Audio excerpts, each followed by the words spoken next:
अस्सलाम वालेकुम जी, मैं हूं ज़िया बलोच। सामीन, इमरान खान साहब गुज़श्ता तकरीबन 2.5 महीने से 75 दिन से 74 दिन से वो जेल में है और इंतहाई नामसाइद किस्म के हालात का सामना कर रहे हैं। बहुत बुरा हालात है, उनको तोड़ने की ज़बरदस्त कोशिशें की जा रही हैं और शदीद टेंशन और शदीद उनको परेशानी और शदीद हालात का सामना है। लेकिन उसके बावजूद भी उनकी सेंस ऑफ ह्यूमर जो है, वो कहते हैं जी अभी तक ज़िंदा है और वो अब भी बड़ा ज़बरदस्त किस्म का मजाक कर लेते हैं। वैसे खान साहब के बारे में कि बड़े मजलिसी आदमी हैं और गपशप खूब करते हैं, हालात के मुताबिक कहानियाँ सुनाते हैं, किस्से वर्ल्ड कप के, दुनिया के, इधर उधर के, और बड़ा फिट कर देते हैं मामला। और यही उनका खिताब का भी तरीक़ाकार है। अब उनका सेंस ऑफ ह्यूमर कैसे ज़िंदा है, उसकी एक मिसाल देना चाह रहा हूँ जिससे आपको अंदाज़ा होगा कि उस बंदे की पोजीशन क्या है। तो वो कहते हैं जनाब कि ये जो पेशी थी इसमें जनाब शेर अफजल मरवत भी गए हुए थे। अच्छा, पहली पेशी में तो जनाब जब उनको जंगले में लाया गया ना, तो फिर वो वकला ने इतराज़ किया। उन्होंने कहा जी नहीं जी, आप उनको कमरे में ले आए, तो कहते कमरे में ले आए थे। लेकिन जो दूसरी पेशी थी साइफर केस की अडियाला जेल के अंदर, तो उसमें वो चीखते रहे, चिल्लाते रहे, लेकिन इमरान खान साहब को और शाह महमूद कुरैशी साहब को, दोनों को वो कमरे के अंदर, जेल के अंदर जो समाअत हो रही थी जिसमें सिर्फ वकील थे और उनके जो प्रोसिक्यूटर हैं वो थे, उनको फिर भी नहीं लाया गया। उन्होंने कहा जी खतरा है। उन्होंने कहा जी किन से? उन्होंने कहा जी वकला से खतरा है, जो इमरान खान साहब के वकला हैं। तो उन्होंने कहा जी हमें 4 गेटों से ले आते हैं और फिर भी जनाब हमसे क्या खतरा है, मतलब खतरा तो किसी और से हो सकता है, लेकिन उन्होंने कहा जी खतरा है। तो उनको खान साहब को कहते नहीं ले आए, तो वो जंगले के पार ही खड़े रहे जाली के और देखते रहे, और उनको बैठने की भी जगह नहीं दी गई, वो दोनों बेचारे खड़े रहे। तो शेर अफजल मरवत साहब कहते हैं जी कि मुझे उनसे जनाब, मैंने कहा खान साहब क्या हाल है, कैसे हैं आप? कहते हैं खान साहब ने खुद मुझे पूछा, हाँ भाई शेर अफजल क्या हाल है तेरे, ठीक हो, खैरियत हो? तो मैंने कहा जी हाँ जी मैं ठीक हूँ। मैं कहते हैं जी मुझे पता चला है कि तेरा फार्म हाउस तो बढ़ गया। कहते हैं इस पर बड़ी मुस्कुराहट आई। ये बढ़ गया का असल जो कंसेप्ट है वो ये है कि ये शेर अफजल मरवत साहब ने खुद ही एक जनाब कन्वर्सेशन में कहा। हुआ ये कि इनकी झगड़ा हो गया था।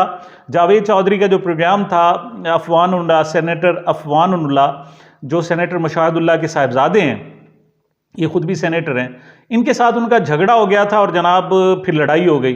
तो बाद में एंकर एक इनसे इंटरव्यू पूछ रहे थे, उन्होंने कहा जी अच्छा जी, आप जब आपकी लड़ाई हो गई तो फिर उस प्रोग्राम का क्या हुआ? तो शेर अफजल मरवत ने कहा जी प्रोग्राम तो फिर बढ़ गया, वो तो जहाँ था फिर बढ़ गया।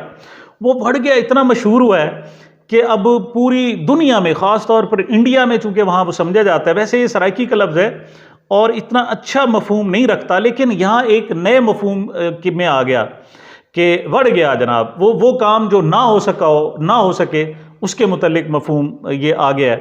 तो इस हवाले से मुझे याद है कि अकबर अलाहाबादी का एक शेर भी था कि बेपर्दा कल जो आई नज़र चंद बीबियाँ, अकबर ज़मीं में गैरत कौमी से गड़ गया, पूछा जो मैंने आपका पर्दा वो क्या हुआ, कहने लगी कि अक्ल पे मर्दों की पड़ गया। तो खैर शेर तो है, अगर अकबर अलाहाबादी साहब को भी पता होता और उन्होंने शेर अफजल खान की ये सुना तो उनसे पूछा जाता भी वो पर्दा कहाँ गया, तो वो कहते बढ़ गया, वो भी जनाब बढ़ गया। पाकिस्तान में ऐसी सूरत हाल है जनाब, हम लोगों से पूछते हैं क्या हुआ, ये जो आजकल सूरत हाल है पाकिस्तान में हमारे सिस्टम की, तो लोग कहते हैं जनाब सिस्टम तो जहाँ था वहीं बढ़ गया, उसकी कोई सूरत हाल नहीं। हम पूछते हैं ये बताएं, वो 14 मई को इलेक्शन कराने का एक सुप्रीम कोर्ट का फैसला था, वो कहते हैं वो 14 मई का सुप्रीम कोर्ट का फैसला तो जो है ना वो बढ़ गया। फिर उनसे पूछते हैं जनाब ये बताएं 90 दिन में इलेक्शन होने थे, उन्होंने कहा जी वो कानून का वो मामला भी बढ़ गया। फिर उनसे पूछते हैं जी ये बताएं, ये जो गैर जानिबदार वज़ीर आज़म का तकर्रुर होना था, ये तो एक सिटिंग पार्टी के सेनेटर को आपने जनाब बना दिया है और उस पार्टी ने अब नून लीग में शमूलियत इख्तियार करनी है, जैसे राजा रियाज साहब ने की थी, तो वो गैर जानिब वज़ीर आज़म का तकर्रुर को क्या हुआ? तो जवाब आता है वो गैर जानिबदार वज़ीर आज़म का तकर्रुर भी बढ़ गया। फिर उनसे पूछते हैं जी गैर जानिबदार काबीना होनी चाहिए, लेकिन यहाँ तो आपने 7 वज़ीर नून लीग के बिठाए हुए हैं, तो कहते हैं जी वो गैर जानिबदार काबीना का जो तसव्वुर था वो भी बढ़ गया। उनसे पूछते हैं जी इंसानी हकूक़ थे पाकिस्तान में, बड़ी जमहूरियत थी, उन्होंने कहा जमहूरियत भी बढ़ गया। इंसानी हकूक़ का क्या हुआ? लोगों को गिरफ्तार किया जाता है, बार बार गिरफ्तार किया जाता है, लापता कर दिया जाता है, गायब कर दिए जाते हैं, प्रेस कॉन्फ्रेंस कराई जाती है, इंटरव्यूज़ कराए जाते हैं, तो वो इंसानी हकूक़ का मामला कहाँ? तो कहते हैं वो इंसानी हकूक़ का मामला भी बढ़ गया। फिर उनसे कहते हैं मीडिया बड़ा आज़ाद था, उसके लिए बड़ी कुर्बानियाँ दी थी और लोग उसके लिए जनाब इतनी कुर्बानियाँ के हमारे साफियों ने कोड़े खाए थे। तो अब मीडिया क्या हुआ? तो जवाब आता है मीडिया बढ़ गया। अच्छा, पिछले दिनों जनाब आपको पता है हमारे एक चौधरी असदुर्रहमान ने, एक साबिक MNA है नून लीग के, जस्टिस खलीलुर रहमान रमदे के भाई हैं, चौधरी असदुर्रहमान रमदे, उन्होंने उन्हें कहा जनाब कि जो इमरान खान नवाज शरीफ का इस्तकबाल करने के लिए जाएंगे मीनार पाकिस्तान, कहते हैं कि मैं उनको सर्टिफिकेट देता हूं कि वो सीधे जन्नत में जाएंगे। अब उसका जवाब दिया है जनाब कारी जवार बहादुर साहब ने, JUP के रहनुमा हैं। वो कहते हैं जी मैं यकीन से कहता हूं कि वो सारे के सारे जहन्नुम में जाएंगे। क्यों? वो एक डाकू, चोर, उचक्के, लुटेरे, झूठे का इस्तकबाल करने जा रहे हैं और अल्लाह ने कह दिया कि जनाब जो चोरों का जनाब और झूठों का के साथ होता है वो अल्लाह ताला उसको बड़ा अजाब देता है।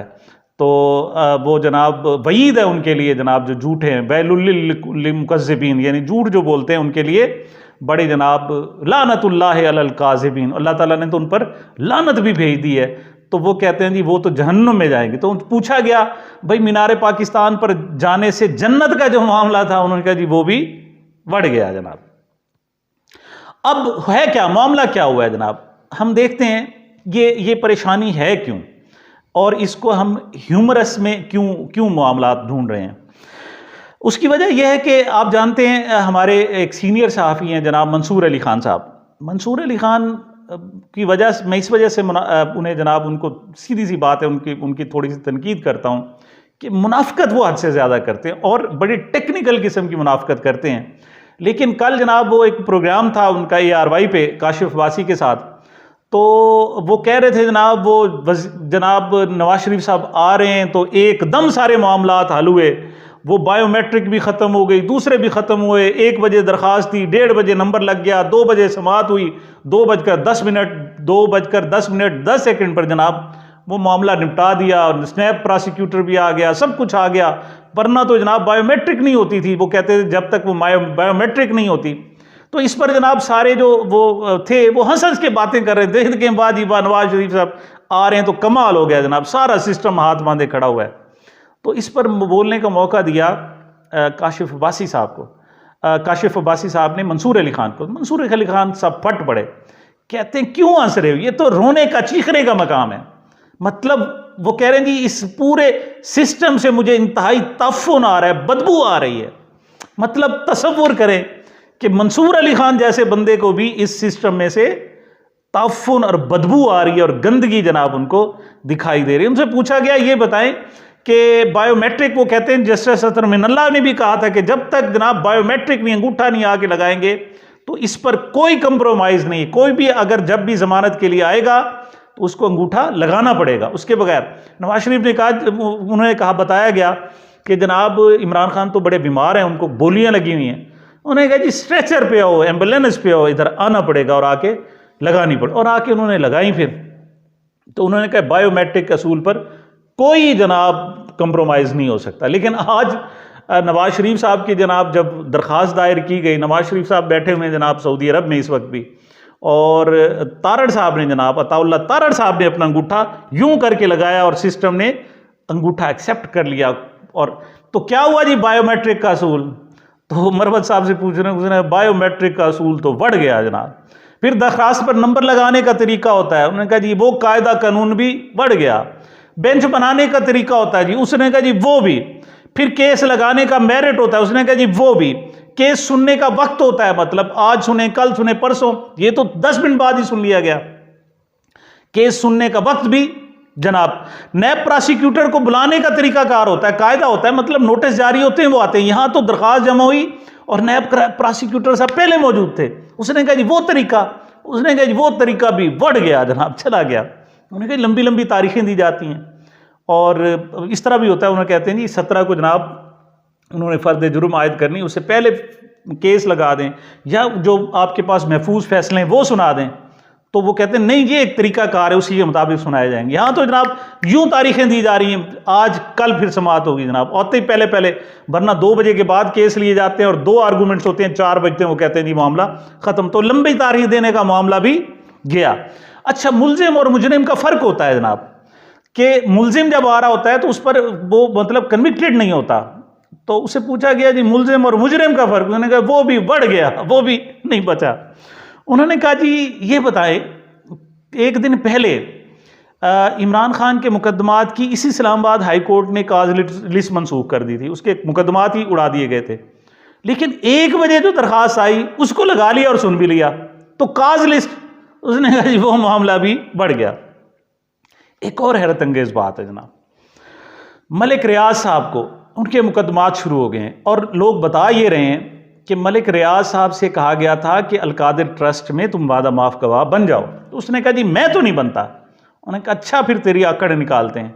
बुला लिया गया जनाब बहरिया टाउन। मुझे मलिक रियाज से कोई हमदर्दी नहीं है, सीधी सी बात है। वो अरबों खरबों रुपए उसने हमारे मुल्क के लिए हैं जनाब, इस धरती के लिए हैं उसने, और अपनी चर्ब जबानी, अपनी जनाब झूठ, अपनी रिश्वत, वो खुद कहता है रिश्वत देना जनाब मैं हलाल समझता हूँ, तो उससे उसने कमाए हैं। अब वो लोगों को खैरात भी कर रहा है, मुझे उससे हटकर।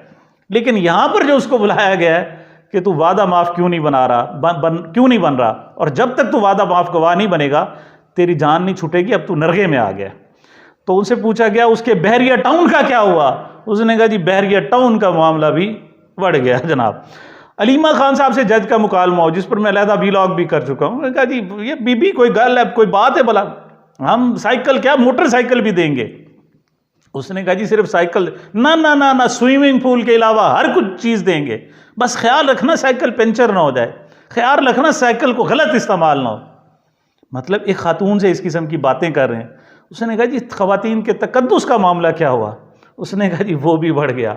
ये जनाब मामलात सिर्फ बायोमेट्रिक तक महदूद नहीं है, तो अपने जनाब आप न खपाएं। मंसूर अली खान साहब से भी मैं कहता हूँ, मंसूर अली खान साहब ने कहा था कि मैं जब सुनता हूँ ना जी फ़लस्तीन की बातें मुझे बड़ी तकलीफ़ होती है।